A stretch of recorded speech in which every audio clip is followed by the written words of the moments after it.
పితా పుత్ర పవిత్ర ఆత్మ నామమున క్రీస్తునాథుని యందు ప్రియ దేవుని బిడ్డలారా, చూస్తుండగానే ఈ తపస్కాలంలో మొదటి వారాన్ని మనం ముగించుకొని రెండవ వారంలో మనం అడిగిపెట్టి ఉన్నాం.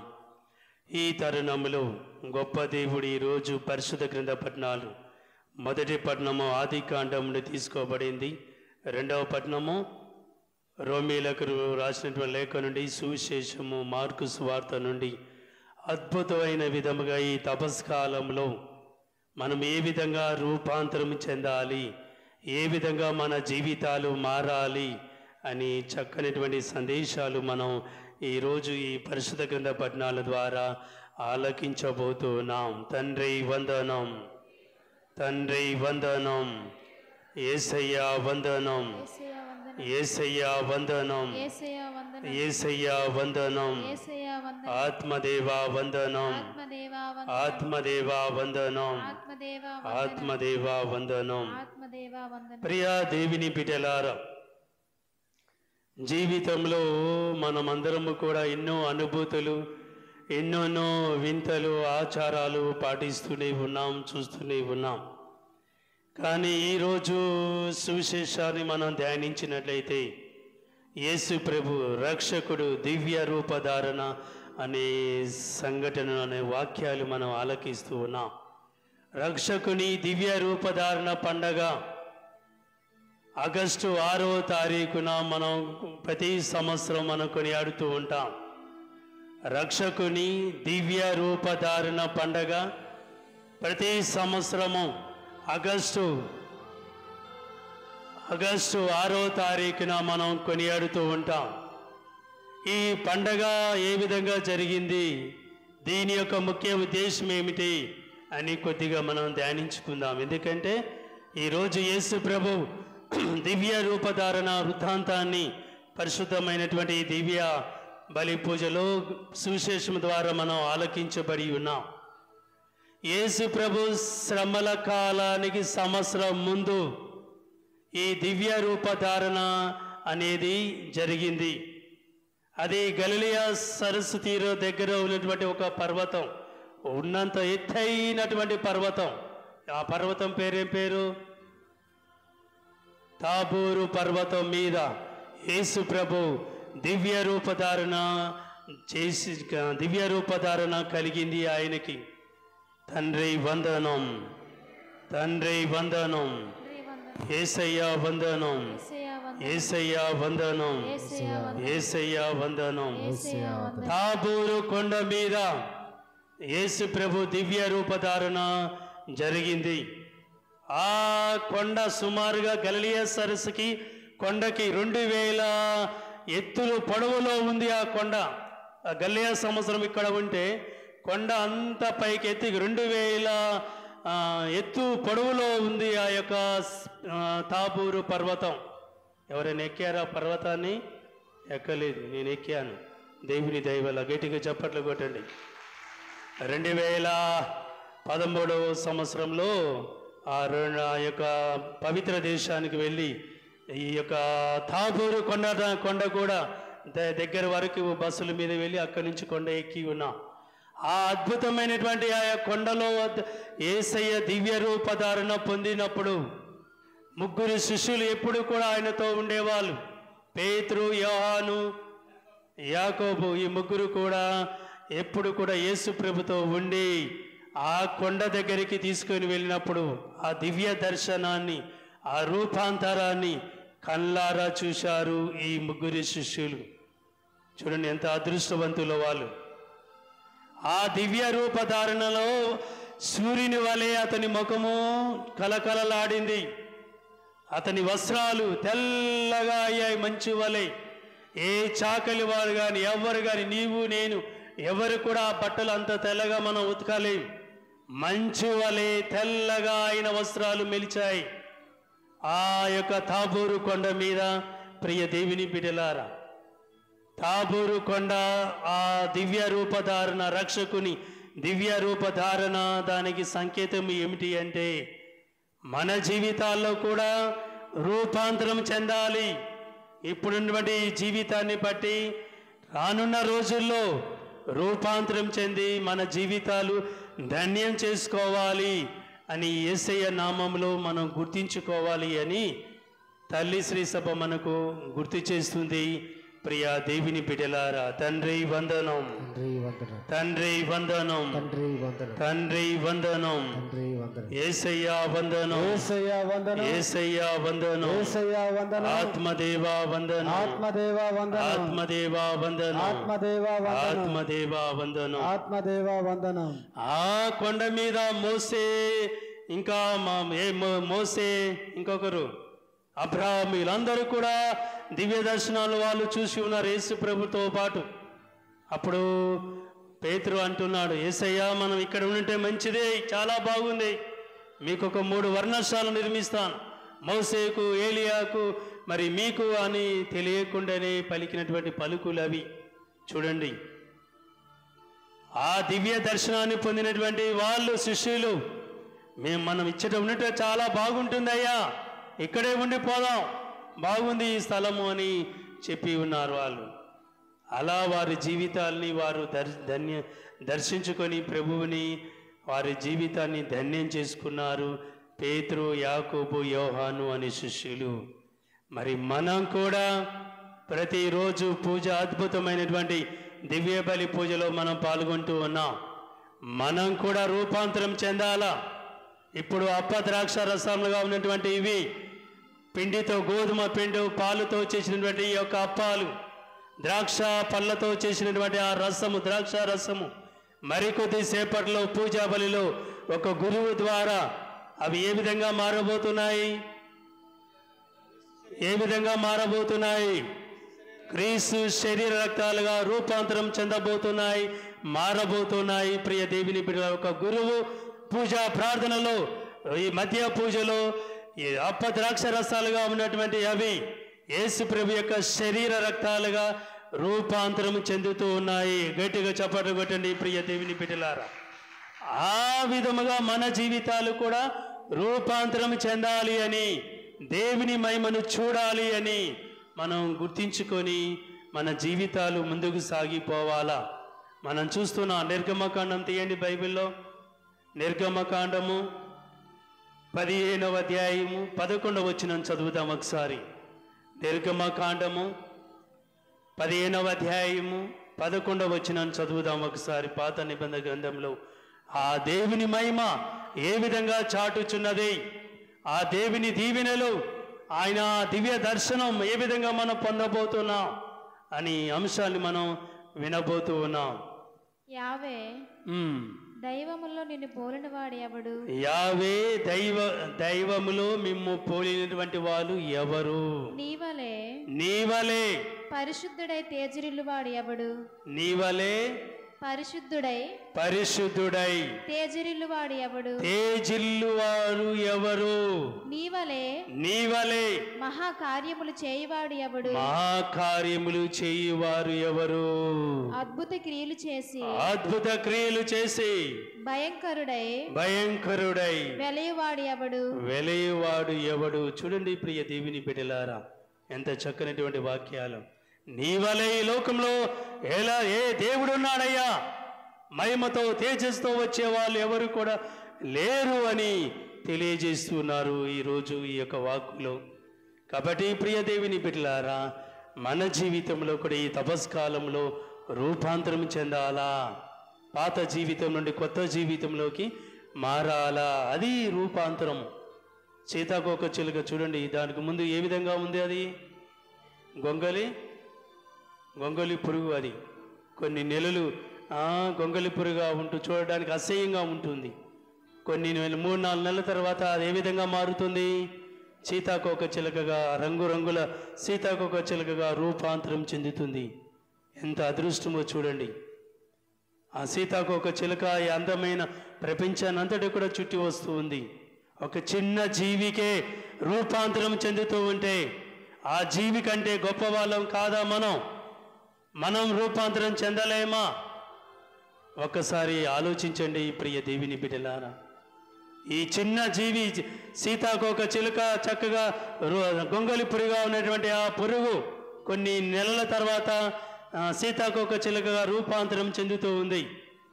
మరి మన జీవితాలు కూడా రూపాంతరం చెంది గొప్ప జీవితాన్ని జీవించడానికి ప్రయత్నం చేయాలి. ప్రియ దేవుని బిడ్డలారా, 2013లో నేను షివిన్లో ఉన్నాను. షివిన్లో ప్రతి సంవత్సరం పండగకి అడవికి వెళ్ళాలి. దగ్గర ఉన్నటువంటి అడవికి 4-6 కిలోమీటర్ అడవికి వెళ్ళి కలప కొట్టుకొని పందిరి వేయాలా అని మొదలుపెట్టాం. వెళ్ళేటప్పుడు ఫాదర్ మీరు రావద్దు ఫాదర్, కొండ మీరు ఎక్కలేరు ఫాదర్ అన్నారు. అరే బాబు ఈ కొండ ఏం కొండరా నాయన, నేను సీనాయి కొండ ఎక్కాను, తాపూరు పర్వతం ఎక్కాను, అంతకంటే పెద్ద కొండలా ఈ పర్వతాల ఈ అడవిలా అన్నాను. అవును ఫాదర్ చాలా పెద్దది ఫాదర్ అన్నారు. వెళ్ళేసరికి మన పెద్ద కొండ వంగర పెద్ద కొండ ఉంది చూడు పక్కన, అలాంటి కొండ అంతలో కొద్దిగా ఉంటుంది. చూసేసరికి ఎక్కుతుంటే ఫాదర్ మాకంటే మీరు చక్కగా కొండ ఎక్కారు. నేను అన్నాను మీకు చెప్తే నమ్మలేదు కదా, ఇలాంటి కొండ డబల్ కొండ ఎక్కాను. సీనాయి కొండ అంటే 4-5 గంటలు పట్టిద్ది. తర్వాత తాబూరు కొండ ఎక్కాను. అప్పుడు అమ్మో ఫాదర్ అని వాళ్ళు ఆశ్చర్యపోయారు. ఇలాంటి కొండలు ఏంట్రా అని ఎక్కినప్పుడు వాళ్ళు ఆశ్చర్యపోయారు. కొండలో కొన్ని అద్భుతాలు దీవెనలు పర్వతాల మీద జరుగుతాయి. అలాంటి ఆశీర్వాదాలు ఉంటూ ఉంటాయి. దైవానుభూతి ప్రశాంతంగా ఉంటూ ఉంది. అందుకనే మన జీవితాలలో అలాంటి అనుభూతిని పొందడానికి, రూపాంతరం చెందడానికి మన జీవితాలు ముందుకు సాగిపోవాల. అప్పుడే ఆయన అనుగ్రహాలు దీవెనలు మనకుంటూ ఉంటాయి. ప్రియ దేవుని బిడ్డలారా, తండ్రి వందనం, తండ్రి వందనం, యేసయ్యా వందనం, యేసయ్యా వందనం, ఆత్మదేవా వందనం, ఆత్మదేవా వందనం, ఆత్మదేవా వందనం.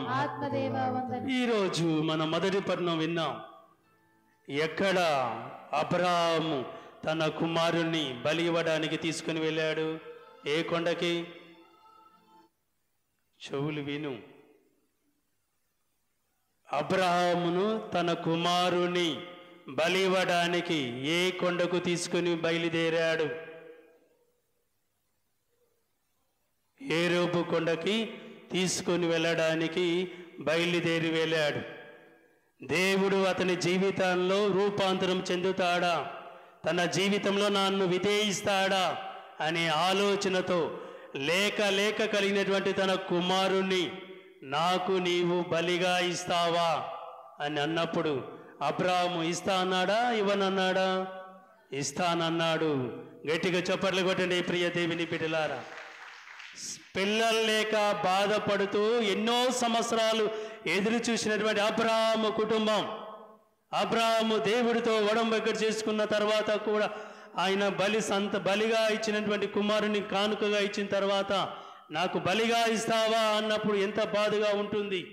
అయినా సరే నేను నీ కోసం ఇస్తానయ్యా, నీవే నాకు ఇచ్చావు, తిరిగి నీ కోసం నా కుమారుని బలిగా ఇస్తానని వాగ్దానం చేసుకొని ఒప్పందం చేసుకొని బయలుదేరాడు. తన కుమారుని నెత్తి మీద కర్రల మోపు పెట్టుకొని, చిన్నవాడు ముందు నుంచి చదివితే అర్థమవుతుంది, నానా బలి ఇవ్వడానికి వెళ్తూ నా కొండకి, బలి పశువు ఎక్కడా అని అన్నప్పుడు తండ్రి తల్లడిపోయాడు. బలి పశువు ఈ కుమారుడే అని తెలియదు అతనికి. అప్పుడు తండ్రి బాధపడి ఏమన్నాడు అబ్రాహాము కుమారునితో, బలి పశువు ఎక్కడా అన్నప్పుడు ఏమన్నాడు?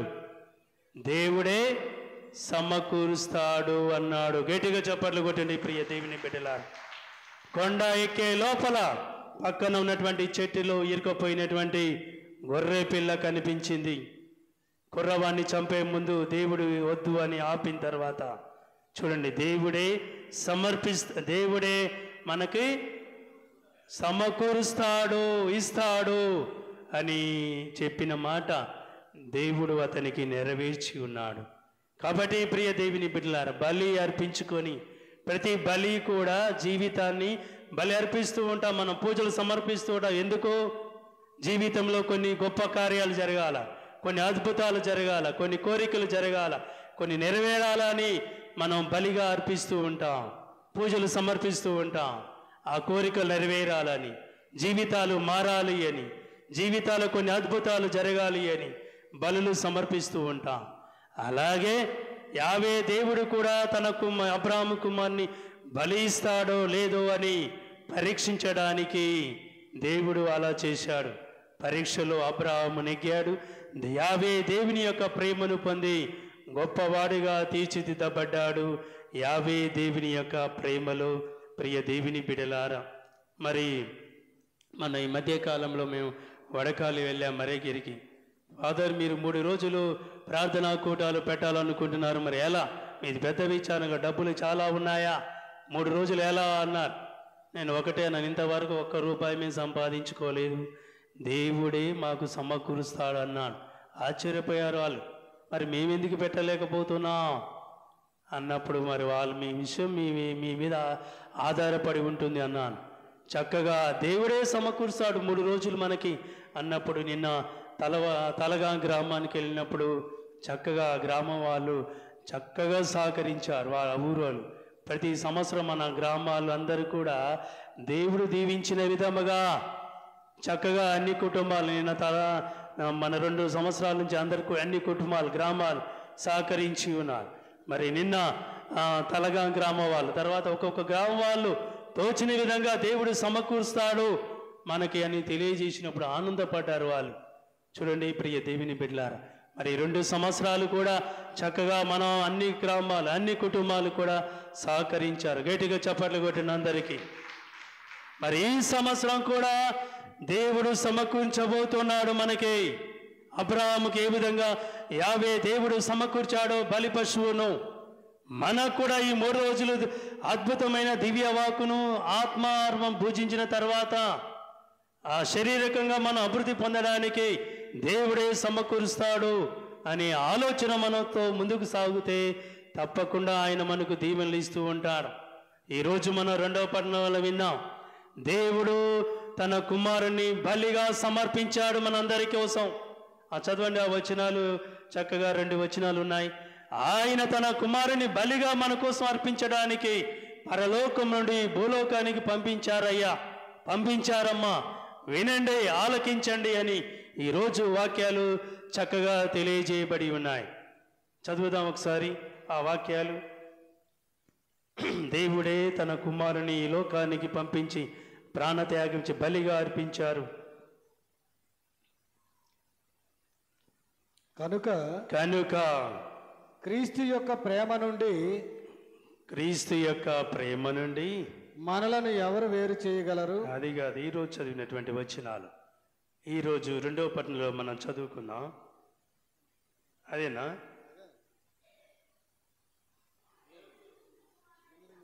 ఆయన తన సొంత కుమారుని కూడా మన అందరి కొరకై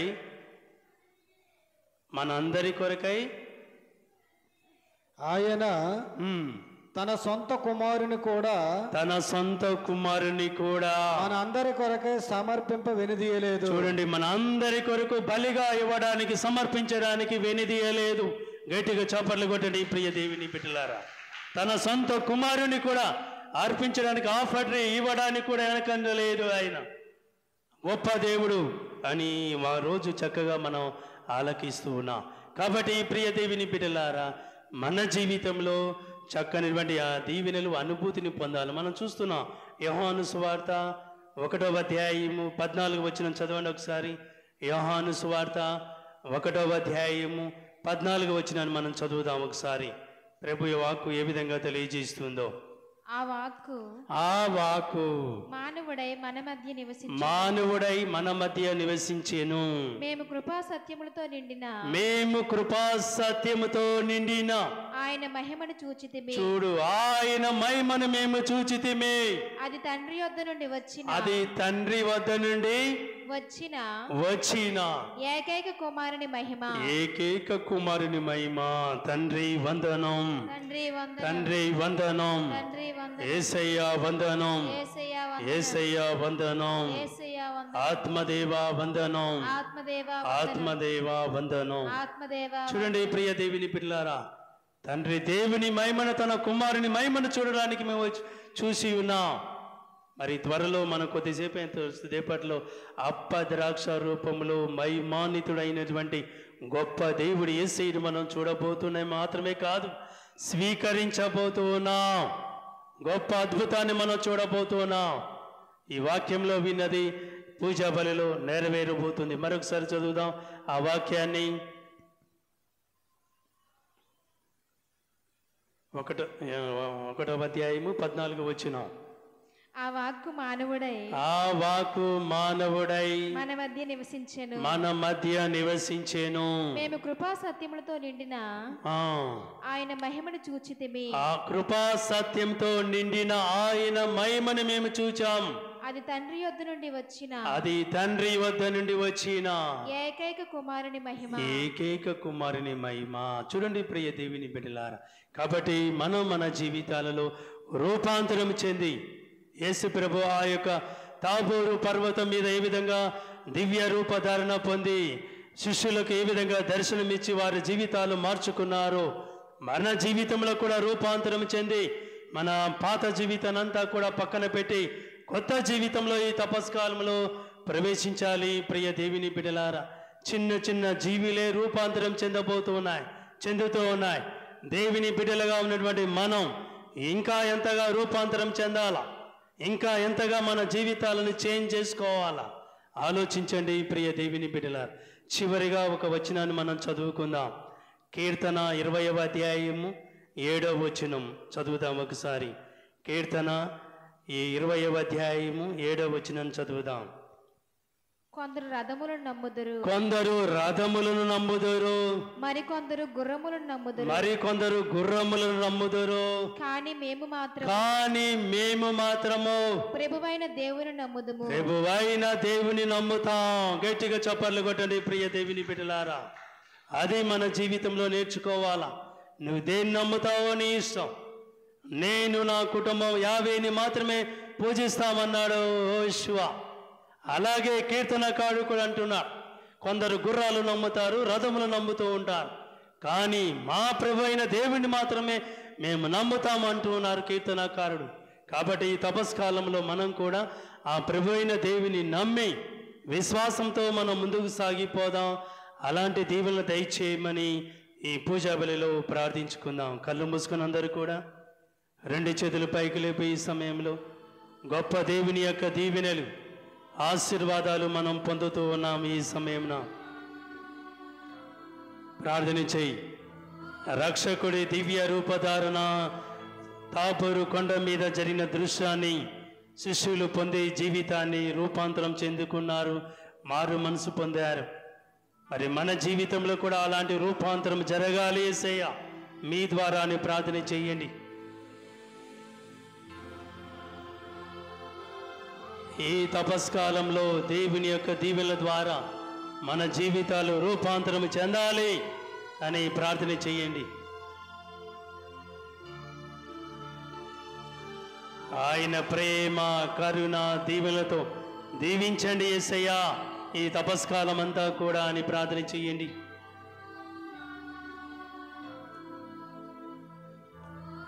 ఎటువంటి దుష్ట శక్తులు కానీ, ఎటువంటి సాతాను శక్తులు కానీ మీ కుటుంబాలను, మీ పిల్లలను, ఎవరిని కూడా ఇబ్బంది పెట్టకుండా దీవించమని ప్రార్థన చేయండి.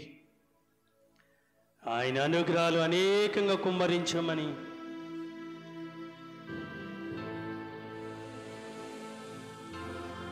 కీర్తనకారు అన్నాడు, కొందరు రథములు గుర్రాలు నమ్ముకుంటూ ఉంటారు, కానీ మేము మాత్రం ఆ గొప్ప దేవుని నమ్ముకుంటాం, ఆరాధిస్తాం, పూజిస్తాం అంటున్నాడు. మరి మనం కూడా దేవుని బిడ్డలమై ఉన్నాం. మరి ఎలా నీ విశ్వాసం, నీ నమ్మకం ఉంది ఆలోచించు. మరి కొద్దిసేపట్లో అప్పద్రాక్ష రూపంలో ఉన్నటువంటి ఇవి యేసుక్రీస్తు యొక్క దివ్య శరీరక్తాలుగా రూపాంతరం చెందబోతూ ఉన్నాయి. అద్భుతమైన దివ్య భోజనాన్ని కూడా స్వీకరించబోతూ ఉన్నాం. మరి నీ జీవితాన్ని రూపాంతరం చేసుకోబోతున్నావా ఆలోచించు ఒకసారి.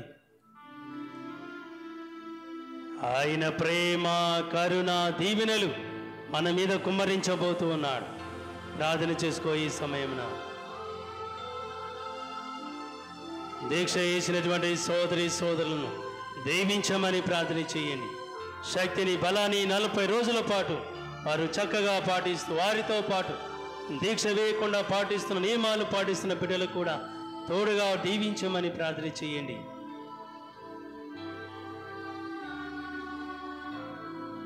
మరి అదే విధముగా వచ్చే నెల 13, 14, 15 తేదీలో జరగబోయే ప్రార్థనా కూటాలు చక్కగా జరగాలి అని ప్రార్థన చేయండి. దేవుడే సమర్పించబోతున్నాడు మనకి అన్ని విధాలుగా. ఏదో రకంగా ప్రార్థన చేయండి. సహకరించమని ప్రార్థించే కుటుంబాలు, సహకరించే కుటుంబాలు ముందుకు రావాలి అని ప్రార్థన చేయండి.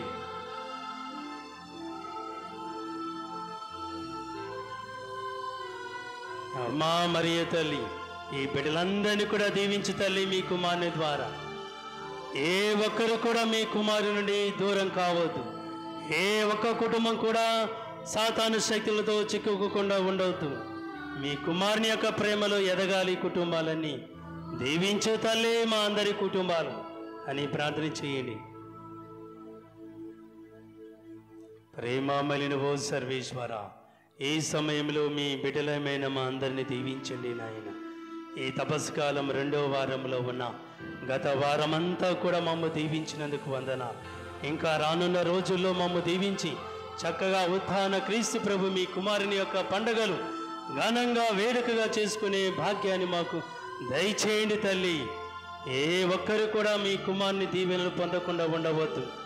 ప్రతి ఒక్కరు కూడా దీవెనలు పొంది ఆనందంగా, సంతోషంగా జీవించే కుటుంబాలుగా తయారయ్యే భాగ్యాన్ని ఈ బిడ్డలందరూ కూడా దయచేయమని మా నాథుడైన క్రీస్తు ద్వారా ఈ మనవి చేయించున్నాము. పితా, పుత్ర, పవిత్రాత్మ నామమున. అందరూ లేచి నిలబడండి. మన విశ్వాసాన్ని ప్రకటించుకుందాం. విశ్వాస సంగ్రామం. పరలోకము